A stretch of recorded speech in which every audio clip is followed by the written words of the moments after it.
And now, from beyond our dimension, this is the JeffMara podcast.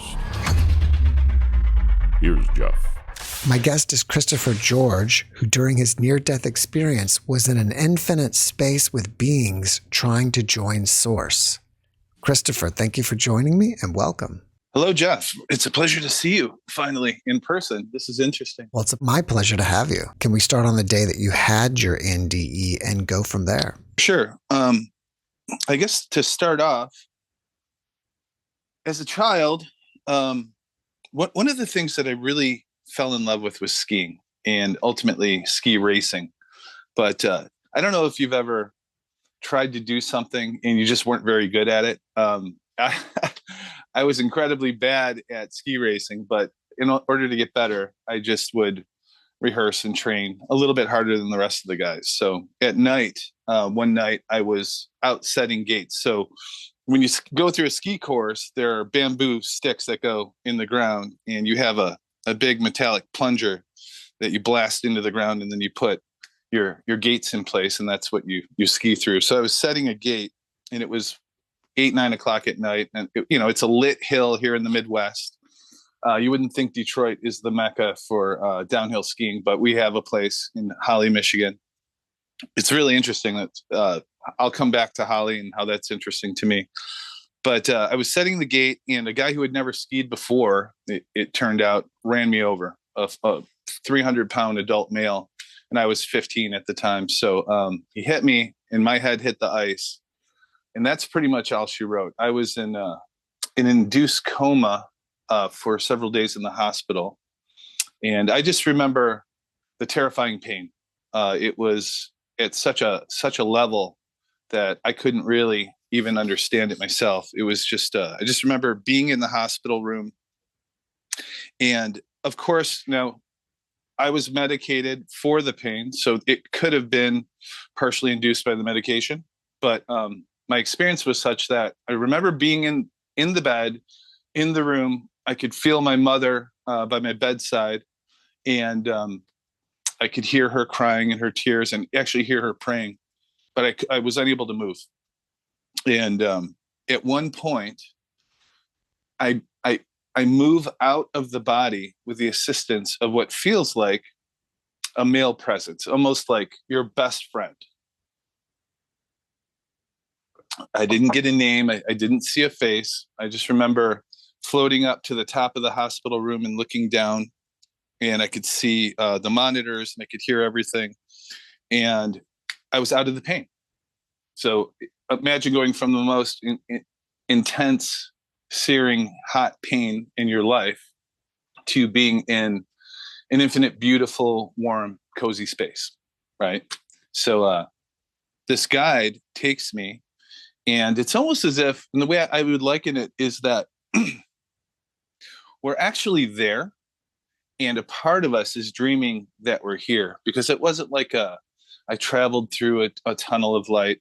It just seemed like I transformed and moved into infinite space. And so kind of like the background behind you, imagine like we were out in darkness and you can see stars in the distance, an infinite void space. But what I do notice is that the first thing, sort of like light shining on my skin, the light is actually music, and it's warmth, and it's love, and it's all knowledge. It's almost like the Smithsonian Institute just comes out in a song, and it comes into you, and you know and see and feel all that you are. And so instantaneously, my first experience is, imagine like looking at an X-ray, and the X-ray shows all of your faults. Okay. So take your soul and shine it in front of the pure light of divinity, and everything that is maybe not aligned is immediately apparent. So there's nothing that can be hidden.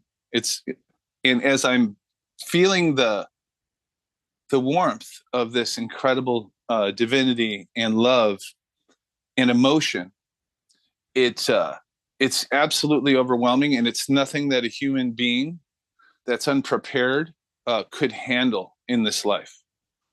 And so I just remember also being able to look off behind me And almost as if, like jellyfish, you could see way, way, way back into the darkness, and legions of these spirits, and some that choose not to look into the light, right? That are way back in the back of the room. And then all of these other souls, and everyone sort of like being at a rock concert, and everyone is pointed towards the stage.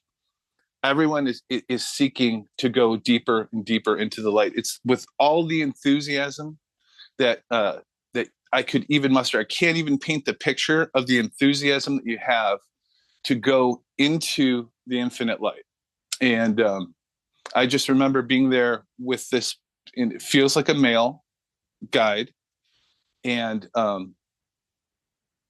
just the most incredibly well-kept, homey feeling of love that I had, that this being knew absolutely everything. And I was like, but, and he's like, no buts, this is the reality. This is who you are. I just remember I had a bit of a struggle at first, and that was everything that I thought my identity was. And let's say the ego, think of it like an onion, and we have perfection inside of us, that home space that I'm discussing.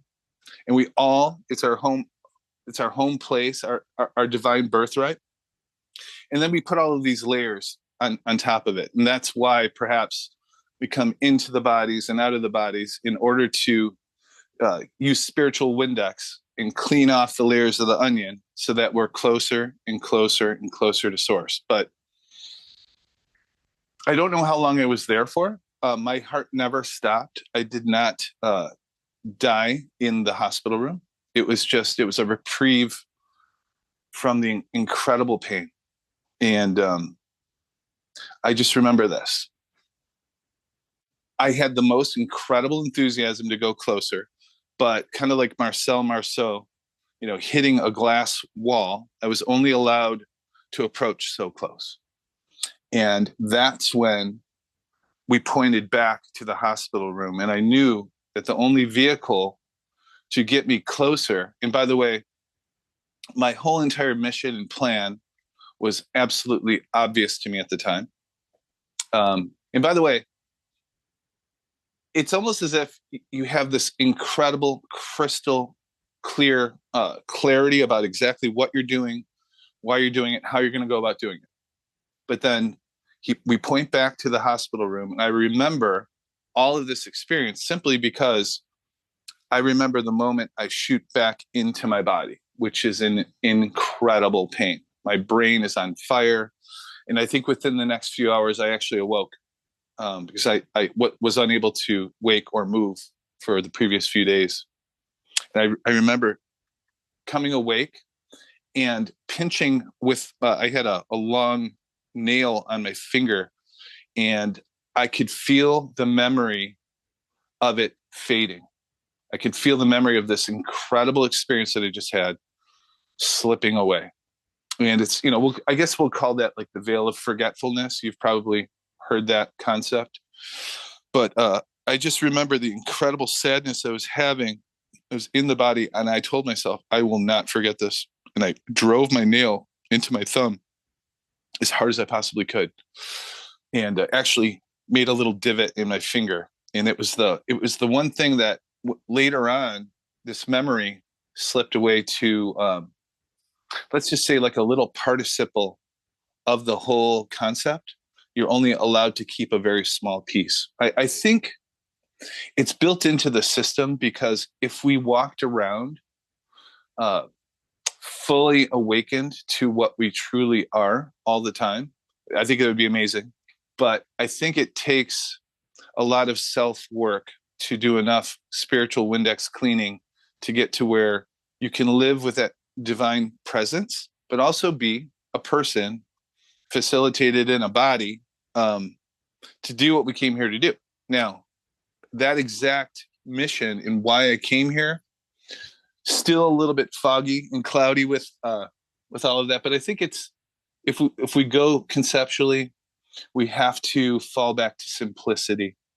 And it's just it's really incredible to have a body, Jeff. I mean, I don't know if you've you just look at a hand, or if you follow the Fibonacci codes or sequences or fractals, how everything comes from these divine patterns. And so it's been a search from that time till now. I'm in my early 50s now, and it's been a search ever since, to kind of like a dilettante. I've jumped from one thing to another to try and find little bits of the truth.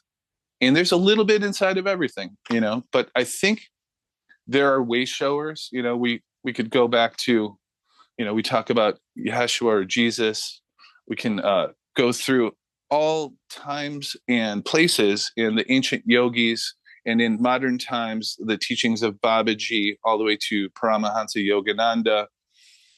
But I would say there are elevated spirits and souls that you would find anywhere, in any place, in any time. And we just happen to be going through this crucial time where the opportunity to come into a physical incarnated form in the not so distant future will be a lot slimmer, right? There won't be imagine there's a long line of people, awaiting incarnation, right? You're sitting in the waiting room, and, you're looking at the next guy, and you're wondering, I wonder what my opportunity is going to be. So you have to have, obviously, a couple that, copulate, and a baby comes from that. And there's an alignment that has to occur, and it has to be specific to your dharma, your karma, and the things that you need to accomplish.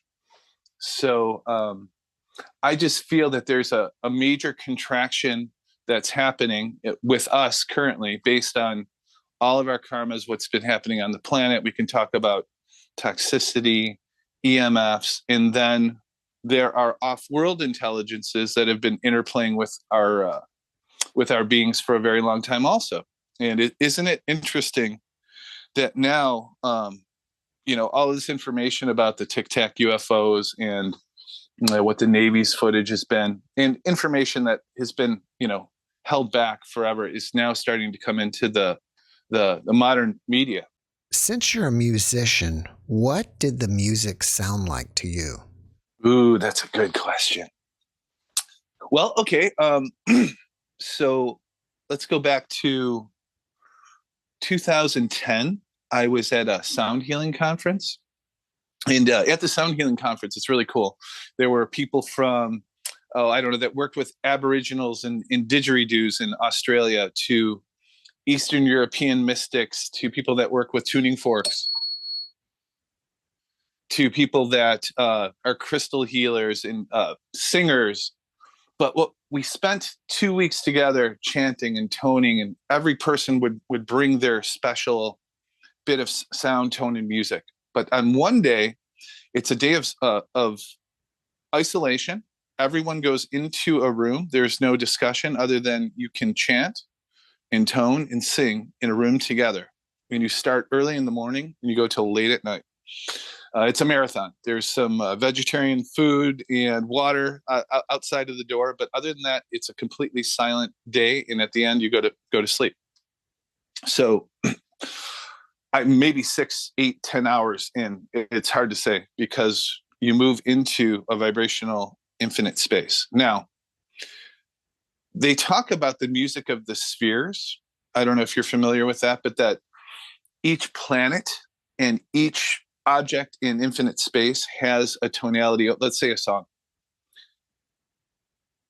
At the end of that day, I'd been chanting and toning, and everyone had left the room, and I'm in the room. But what happens is this thing occurs, and I'll talk about this thing. Energy washes over me. I'm no longer actually located in the body. I'm in a silent room, but I can hear a song, a bit of music. Think of it as an angelic choir or a host of angels, but it's none of that. It's not a voice, and it's not replicatable with a synthesizer. And it's something that I've been chasing, to try and find a way to replicate. It comes into the room, and then it becomes a part of me. And it's that same exact sound, it can't even be called sound, but it's it's a vibrational entity also, and it's information. So what I'm trying to say is it's not so much sound, but it's vibration, information, vibration information that comes into us. It's a part of who we actually are. It's our homecoming. It's the same thing that I experienced there.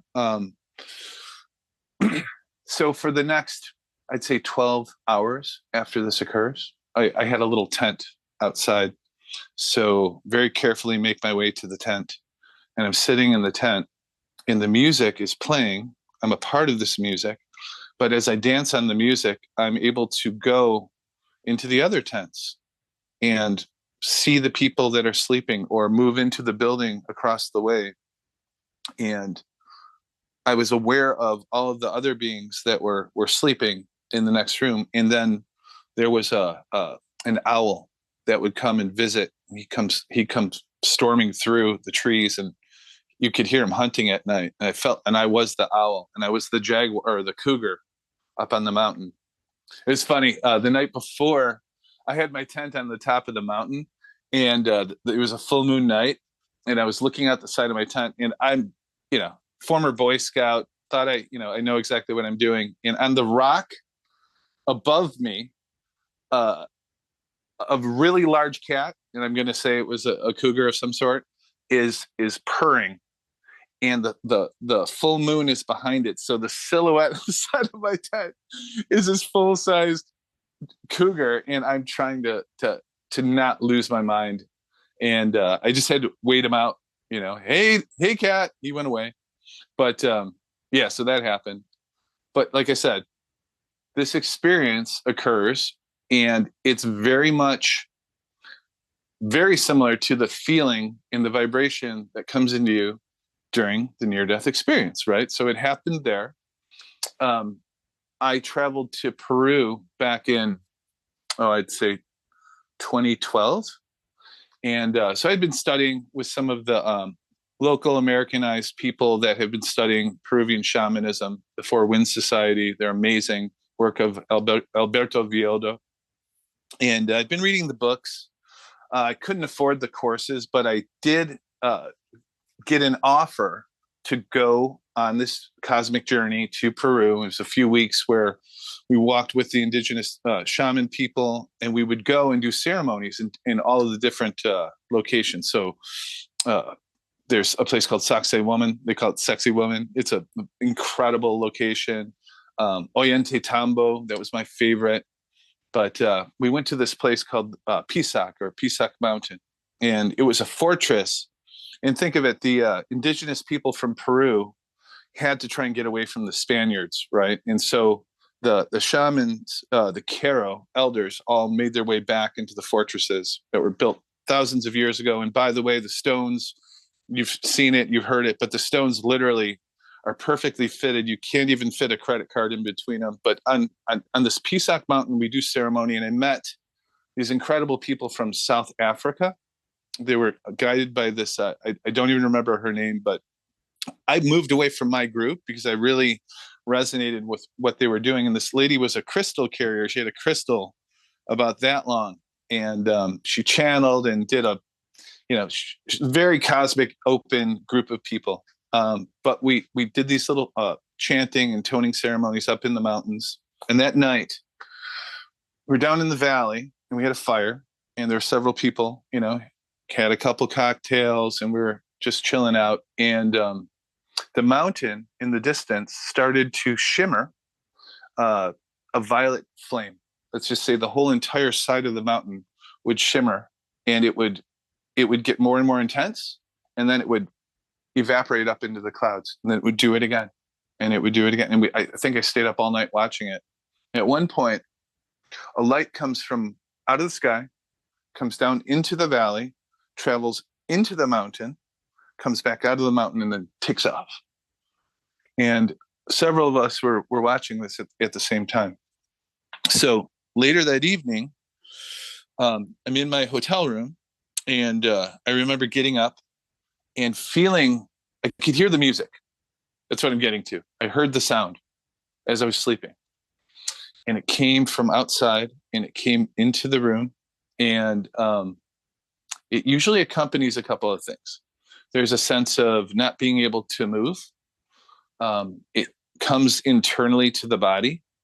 There's a resonance and a vibration, and an incredible sense of like uneasiness at first.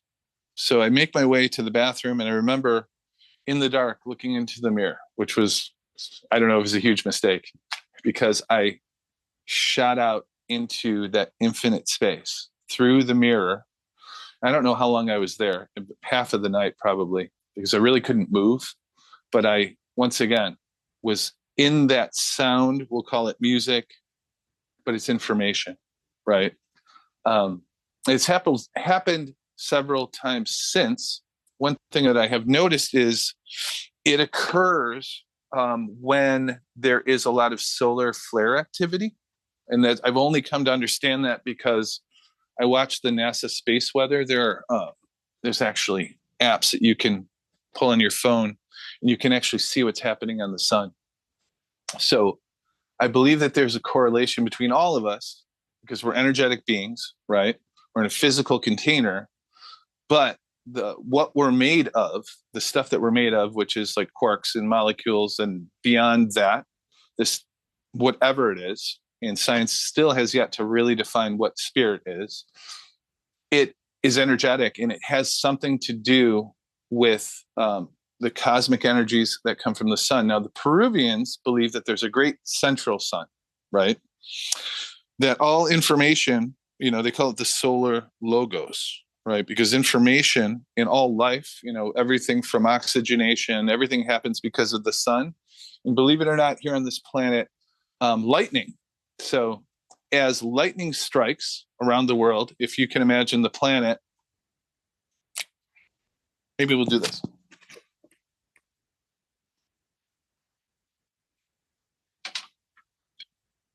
Okay, so we've got planet Earth, and on the inside, they call this the ionosphere, right? So as lightning strikes, it's creating a resonance at about 7.89 cycles per second. They call that the Schumann resonance or Schumann resonance. So the Schumann resonance has everything to do with everything that lives, from oxygenation to your feeling centered in the body, is all charged by the lightning and the Schumann resonance, and it bounces off the ionosphere. On the outside, they call it the magnetosphere. So we're in this very smart system that's perfectly created, right? So they've done scientific experiments in what they call Mu rooms. Have you heard of this? Mm. They put people inside of almost like a lead container, and they change this frequency, and they monitor what occurs to the consciousness of beings as they change those frequencies. By the way, in getting a spaceship to Mars, they have to actually recreate this. I don't know exactly how they do it, but inside of the spaceship, they recreate that 7.89 cycles or variations thereof in order for human beings to survive. So the whole idea is that if this were to shift up or down, there is a variation in how we respond. And in their testing in the Mu rooms, what they find is that if they, let's say they turn it up a bit, people disintegrate, and they for instance, if you were to look into a mirror, you wouldn't be able to recognize yourself. And when they go in the opposite direction, things like telekinesis and psychic abilities and the ability to feel and sense each other and have a more sense of community, because truly we are all one, right?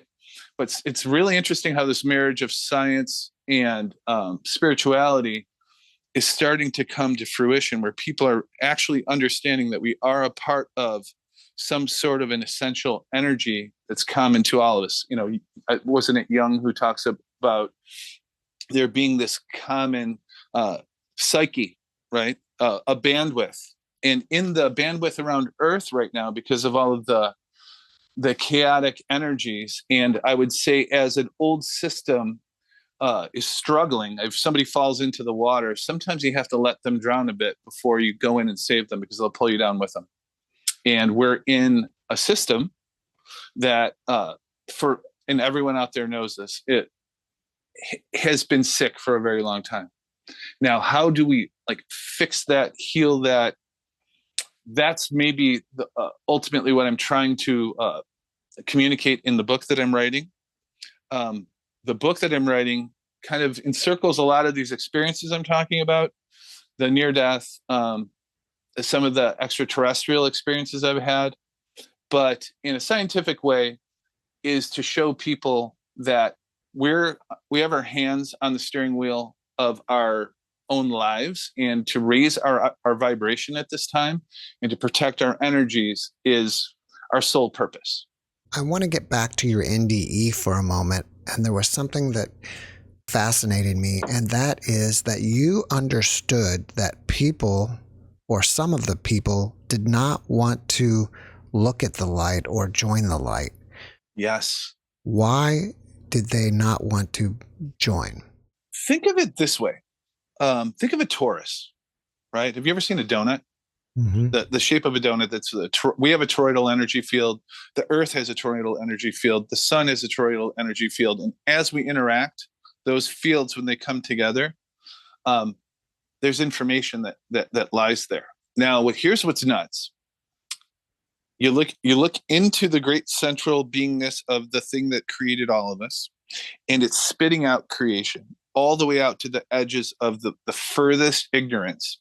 And it self-cycles its way back through the labyrinth of body after body, lifetime after lifetime, out of that ignorance, all the way back to join Creator at its central point, only to explode back out into ignorance again. It's nuts, dude. It's nuts, dude. Why would we even do that? Why would be? I know. How old are you now? I'm in my 50s. You're in your 50s, right? Mm-hmm. So it's been a lot of life and living that got you to JeffMara podcast, all the cool things that you've been doing. By the way, awesome work. Thank you. It's a lot of effort, it feels like, to get to this lifetime. Now we talk about past lives. Can you imagine having done this once, twice, 15, 20, 30, 100, 1,000 times? The 50 years that you've spent here doing all of these, why in the world would we do that? It makes no sense. But as you look in that infinite space back towards the ignorant ones, we'll say, it's almost as if, we talk about light and dark, good and bad, good versus evil.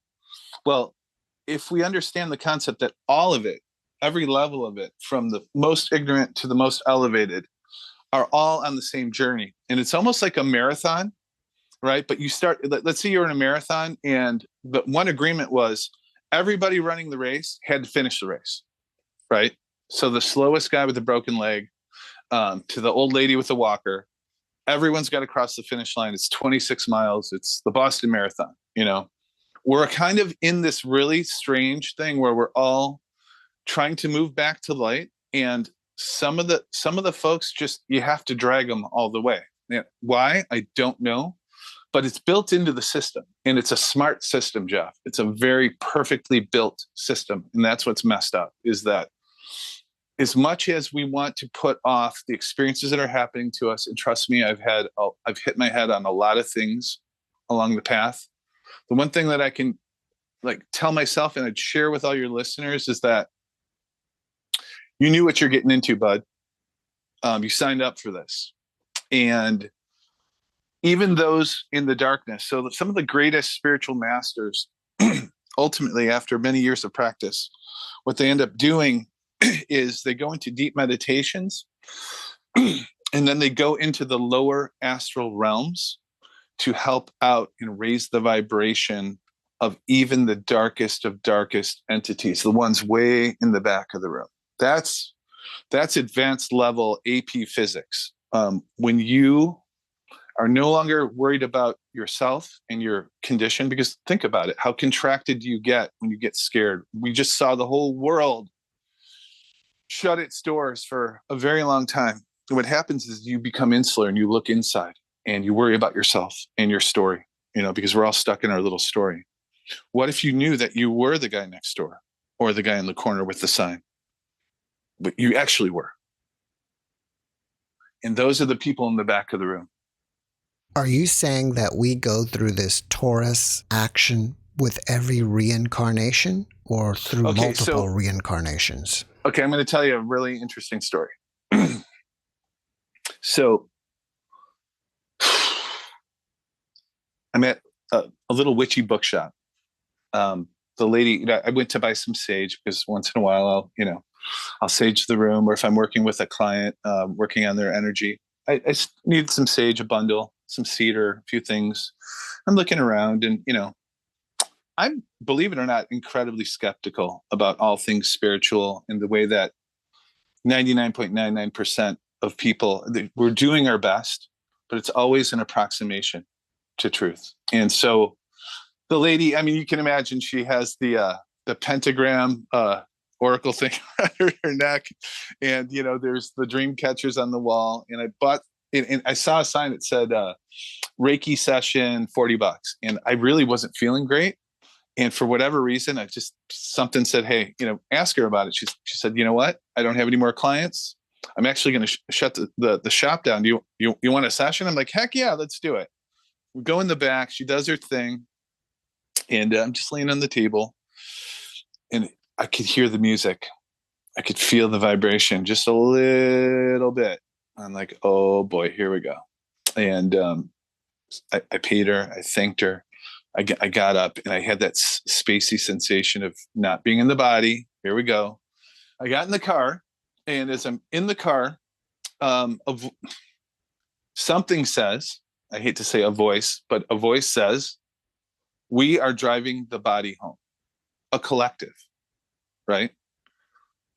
And I just think I was told by my spiritual mentor, always stay curious. So I would also put this out there to everyone. As things start occurring, and in this time period that we're in, a lot of interesting things are going to start happening. So stay curious. Think of it as interesting. Don't pass judgment. Go back inside, raise your vibration, right? So I make my way home, and it's very difficult driving. I got home, run a hot bath, Epsom salt, got in the bath. I'm in the bath, and instantaneously, I am actually this other person, a woman, on her cell phone with her kids calling, and I know all about her life. I'm actually this person, and I'm me in the bathtub. It was overwhelming. That, by the way, the music is inside of me. It's the best way to describe it, Jeff. The vibrations are intense, and there's this feeling of, it's a very uneasy feeling. There's bliss behind it if you can get through the feeling of the ego death that's happening. And then I split again. I'm a man, a fireman, working on his fire truck. But he knows me, I know her, she knows him. We all are simultaneously some aspect of self. So here's what I'm getting to. As much as we think that it's a linear progression from incarnating into a body, dying, thinking it over, coming back, and doing this cycle, right? Remember the Taurus? I call it the ice cube tray theory. So you've poured water into an ice cube tray, and if you look at it, at the very top, there's a common piece of ice that attaches all of the ice cubes, right? The ice cube tray theory.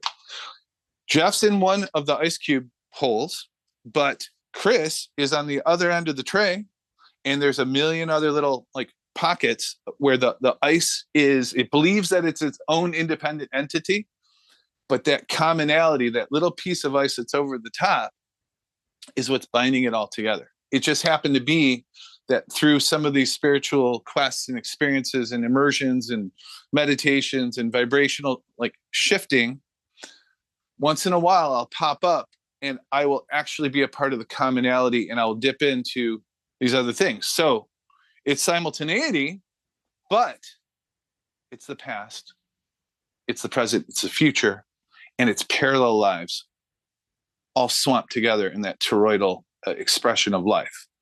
Think of it as perfume. Jeff is a mist of perfume, and I poured you into a bottle, and that's a bit of Jeff. And I walk around the room and I spray a little bit onto all the people in the audience, right? for the sake of spiritual economy, the Great Spirit, however this works, pours out the Jeff goo into the ice cube tray, and a bit of that essence is in multiple things simultaneously.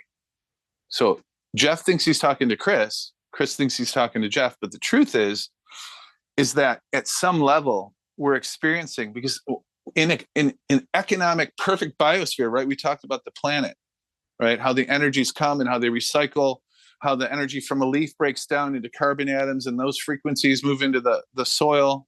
That cyclical nature is happening also on the spiritual side. So the liquid in the container, it has an economy to it, and it cycles and moves in all directions because it doesn't want to do things multiple times or do it more than it has to. That's why, if you look at nature, animals do exactly what is intuitive and probably the easiest way for them to leverage their best experience. So spirit is doing that also, and it's expressing as us now, but it's also that we are simultaneously experiencing other things. But just like in the death experience, you come back here, and there's that veil of forgetting, right? Because if you pulled the veil away, right, you'd probably be a little psychotic if you actually knew that you were a guy driving, down the freeway on the PCH right now and standing on a mountain in Peru, or a lady in Bombay.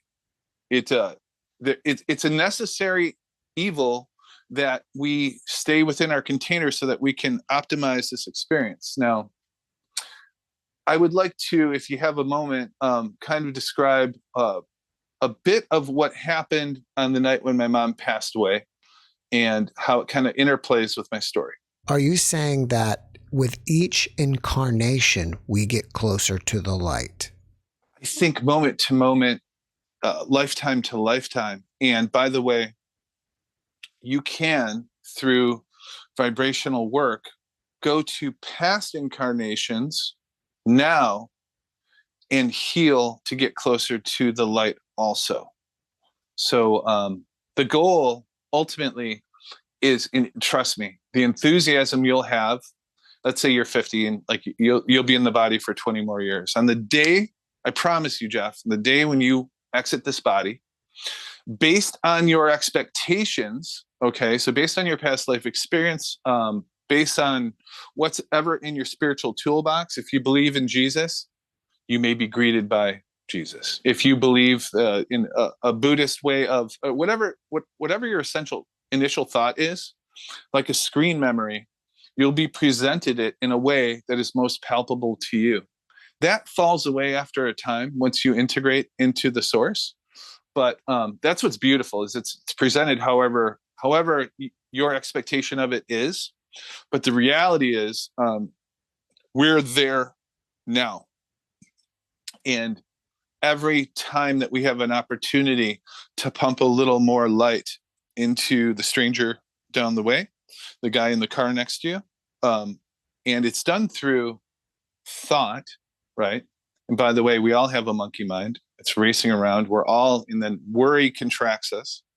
And we also know that, when you're living in that sympathetic versus parasympathetic mode, it's impossible to heal. So in the ultimate space, we want with all enthusiasm to go, even if you go 1 inch closer to source, you would do it. You would cut off your left arm to do it. But imagine you could go 100 miles closer to the light, because I'm in infinite space. There's no idea how far it is, but you can feel the love, the light. It's so tremendous that you couldn't even hold that frequency in a body. Maybe a Jesus was able to do that, maybe through all of his incarnations. And I know a lot of that may kind of go against what a lot of people think of with the Christ energy, but what he promises is, that which I have done, you shall do this or even greater, right? What he's saying is, here's the keys, bud. Get in the car, drive as hard as you can, go to the light. But we have to know that it's a possibility, that it's a potentiality, that we can be Christ-like. and it's hard to do. I know just this morning I had an appointment with a real rough customer, and I'm just trying to hold in my mind that perfection, that feeling, and just hold there. Now, we all backslide. That's just the case of being a human in a body. But if we can just remind ourselves, I just like to remind all the listeners and all the people out there that, things are going to get a little rough for us, and a lot rougher than probably most of us anticipate. And the only way through, let's just say your phone did not work. It's just a piece of junk. We couldn't talk through the internet. The lights don't come on. I don't know if you've got any food stockpiled. I'm not talking the whole idea is that if we don't learn how to go inside of ourselves and ramp up our spiritual energies and bring that love and light, when shall we do it? And the contraction of what's going to happen over this next period of time is such that it would behoove us right now to remember that our home space can be available here now, and we can be those beings now, and in very small ways. It's just, you see the opportunity to be of service. If we could just get 51% of all of the people on the planet to move towards service, right? Have you ever heard of the law of one? I'm sure you have. Just to be of service, that's the way that we will propel. Now, the energies are coming from the central sun to our sun to the planet. Those transformations are occurring. A lot of people talk about going from 3D to 4D to 5D, right? What does that really mean? Sounds like a bunch of hooey to me. But the truth of it is that the planet is transforming. The magnetosphere is being affected. Polar north on the planet Earth is shifting. That's why they've changed all of the runway markers. I don't know if you've been to an airport lately and you ever look down, you see the lat and longitude numbers. They've had to change those across the whole planet over the past few years because polar north is shifting. Now, we talk about polar ice core samples, right? You can go all the way to the North Pole and the South Pole, dig a hole, pull out the ice, and you can look down through the ice. You can see meteorologically and also magnetically what was happening. So they know that there's these like 16 and 26,000 year cycles that happen on the planet. We know there have been, where the whole planet has frozen, and you can see all the debris. They can even go down into it. There's a little dark band.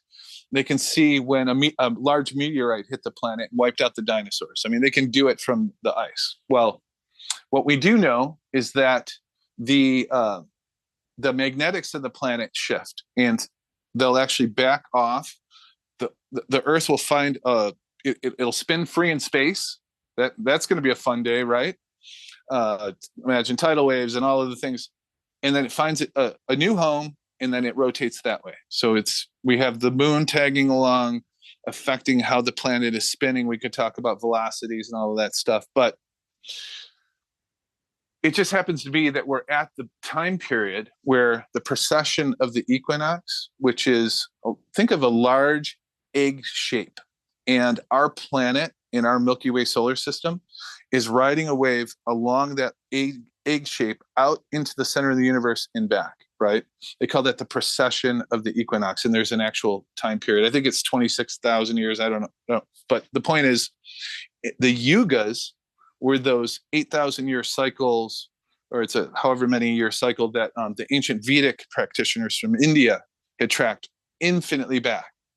And as you pass from one to another, there's a transition time, and we're going through that transition. I believe that from Kali Yuga to we're in that 200-year transition zone.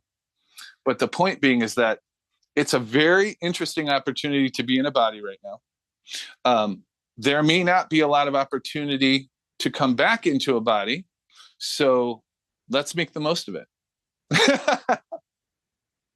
You mentioned that you wanted to share something about your mom. Can you tell us about that? Sure. So I grew up in the city of Detroit, and in the late 1970s, there was a lot of gang violence. There were explosions, pipe bombs going off in the parking lot a few blocks away. My dad had several vehicles stolen from the house, and he was just like, we're out of here. And literally overnight, he bought my uncle's farm out in the country, and off we moved. I mean, they pulled the moving truck up, and we moved into this farm.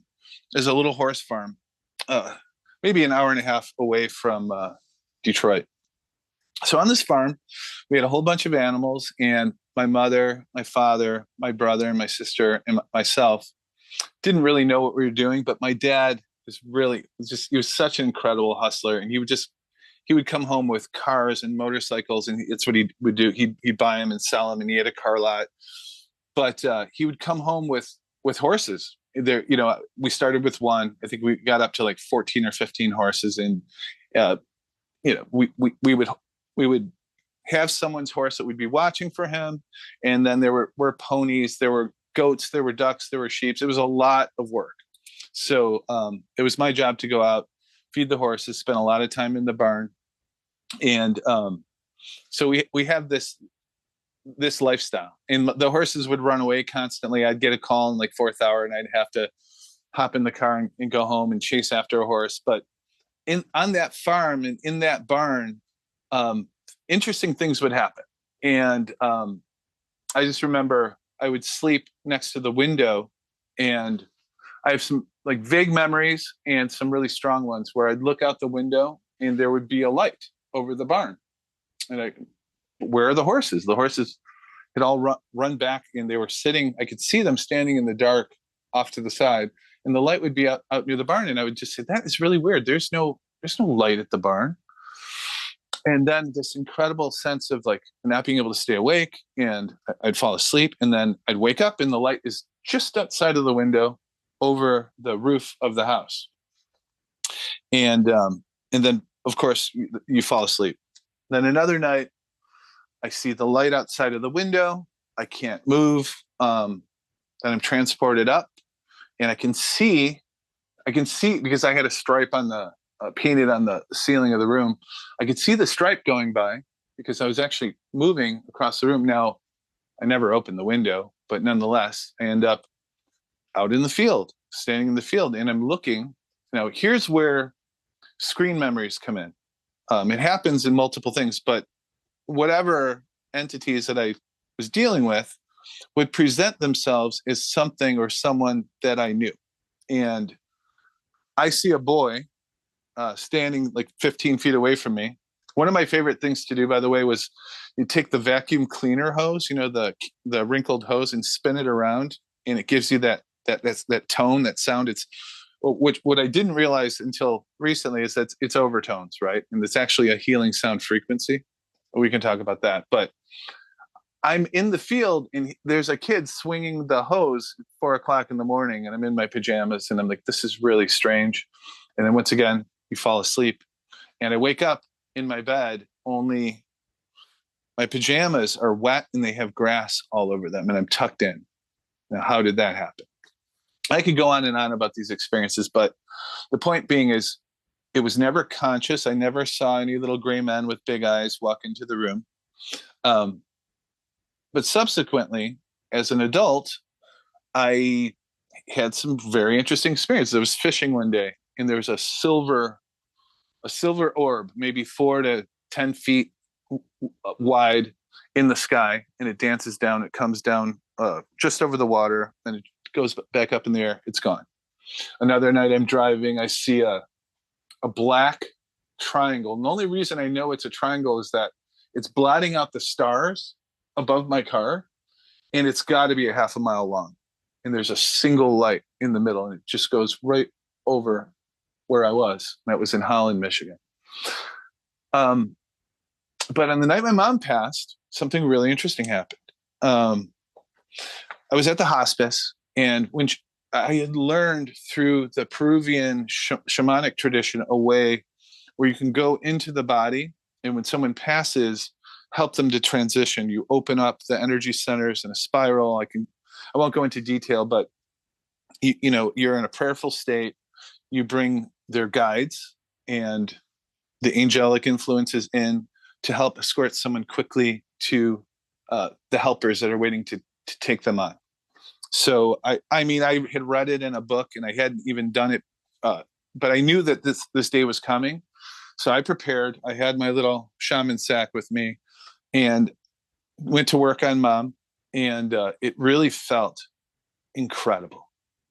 It was just unbelievable how beautiful. I could feel the love and I really could almost hear the music as it was occurring.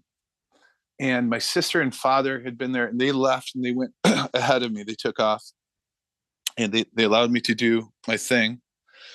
And I got in the car and was driving home, and driving down the road, Perry Road, and I'm looking up, and a 747 jet airliner is about to land in the road, Jeff. I mean, it looked like coming at me were pinhole lights from the front of a jet as it was coming down, but it was stuck in the air, and it was just kind of careening from right to left. And I drive up, and it backs off over a field, and I pull down this little, several cars drive by. Nobody's seeing this. What is going on? I pull off. I smoked at the time. I just remember I'm staring into the sky, and I must have smoked like 10 American Spirits. I watched it for 8-10 minutes, and it was a 250-foot long metallic ship that was like a square that was rounded on the edges. And if you looked at it from dead ahead, it was this beautiful ovaline shape, but it had this oval inset light that would go. I just remember my phone didn't take pictures at the time. I had a flip phone. I call my girlfriend at the time. I'm like, you won't believe what I'm seeing right now. It's unbelievable. I'm standing here. I'm like, Mom, have a great journey. It's all I could think of. And as I'm standing there, inside of me, it was almost as if I had questions, and it said, or I experienced, raise your vibration. And then I had another question, and it was, well, raise your vibration. And then I had another, and it's, no, raise your vibration. So imagine Big Brother is looking in on us, and he doesn't want you to put your finger in the light socket. But no matter what you do, you run up to the wall and you stick your finger in the light socket. So for whatever reason, if we're all vibrational, every single one of your listeners is vibrational, keyed into each one of our unique tonalities and vibration, the music of you, there happen to be these other entities that are people too, just like us, that for whatever reason are interacting with us and know exactly your frequency. So I'm in the field. It goes up into a bank of clouds. I'm like, well, that was just, I don't even know. Did that just happen? That just happened. That's real. Oh my God. This is real. All of the things that happened as a kid, I had no actual conscious memory. I couldn't remember any of it. The veil of forgetting, remember? So my phone rings. It's my sister. She's sitting with my dad. They were crying in the car. Mom just passed. They're sitting in the car. They get out of the car and they look up, and the ship is right over the top of our house. And it's doing a circle around the house. My sister describes it. She is a total skeptic, by the way. This happens. And soon after, I'm back in the field about 2 miles away. It comes all the way back across town. It's just over my car, and it stops in the field, and there's a bit of a sound. It sounds a bit like a didgeridoo. And my sister calls, and a jet fighter goes right over the house. She said she could see the guy in the cockpit, and it rattled the windows of the whole neighborhood. And I can give you the exact time and date, but it's pointless. I mean, to me, the reality of whatever that was, and it kind of stirred me to try and understand more. And my dad said to my sister, it's Neosam. Neosam came to get her. Like, what? Now, my mom used to tell this story. And back in the 1950s and 60s, right? Think of it. We have nuclear proliferation. right? And especially in the late 1940s, early 1950s, there are all of these interesting UFO visitations that happen across the upper Midwest, Nebraska, wherever the missile silos are. And there's all of this visitation that starts happening. The response to that is there are all sorts of these little books that get written, these 1950s and 1960s, paperback novels, some, just everyone wanted to know what it was. Betty and Barney Hill, millions of these, scientifically proven experiences. But here in Detroit, there was this kooky guy. He called himself Prince Neosam, and this is his girlfriend. He left his wife, by the way, for her. He called her Princess Nagona. So this is a part of my book. It's Finding Neosam. So he goes on the circuit, and there are radio shows. There are multiple radio shows where they talk about UFOs and like what limited understanding everyone had. Out west, there's Giant Rock, and they would have a conference there. George Van Tassel, I could go on, but it's part of what I'm writing in this book is this era of all of the UFO books and the people that come together and their experiencers. But there's this kooky guy. He's a baker here in Detroit, and he claims to have been a walk-in where an entity came from planet Tython and came into his body, and he was here to stop World War III or a nuclear explosion. So a group of people locally here in Michigan follow him around. But if you read anything, there's very little found about him. You can look. He called himself Prince Neosam, and I've done a lot of research into it.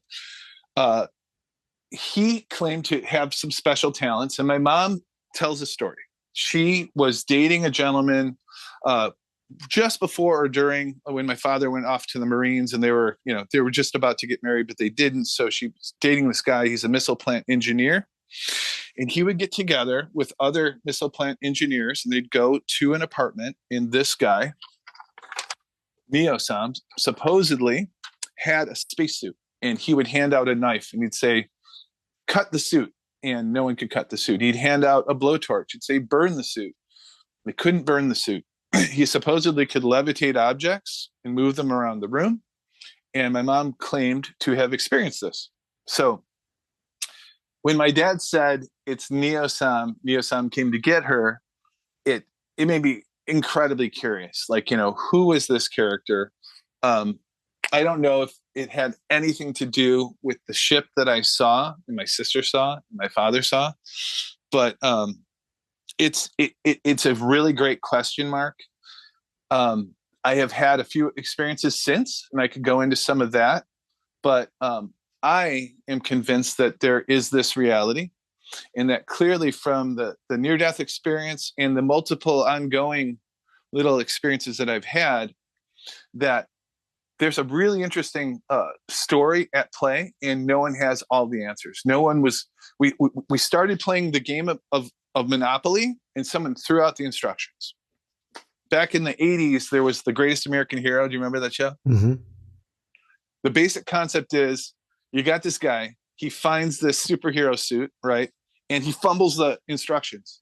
He loses the instructions. Every episode, he fumbles his way to trying to figure out how to fly with this thing. And he can also see through walls, or at one point he can see through a woman's clothes. That's the funny part. But I would liken our experience to The Greatest American Hero, that we're wearing the suit. We lost the instructions, right? And that it's this self-clearing and self-finding of how does this suit work? And there are clearly other entities observing our progress or our decline. So I would like to lean towards progress. I don't know about you. And I think raising our vibrations by whatever means necessary right now, and that may be breath work. It may be your thoughts. And however you can adjust your frequency through food, through meditation, through exercise, through forgiveness. There are millions and millions, dude, with the advent of the internet and shows like yours that are guiding and pushing humanity in a very critical time. It's just so important that we take every opportunity we can to use the spiritual Windex, clean, forgive, release, Ho'oponopono, the Huna traditions of just basic forgiveness. Let's just keep it simple. I think keep it simple, stupid was what was told to me about my first music producer. I was cutting a record. He was listening to all these crazy ideas I had, stacked up vocals to the sky. He's like, man, you know what? Sometimes just the simplest idea. If you could go to this broken ukulele over there and you could sing me that song without all the filigree and all of just give it to me simple. And I would rather record that than what you just showed me.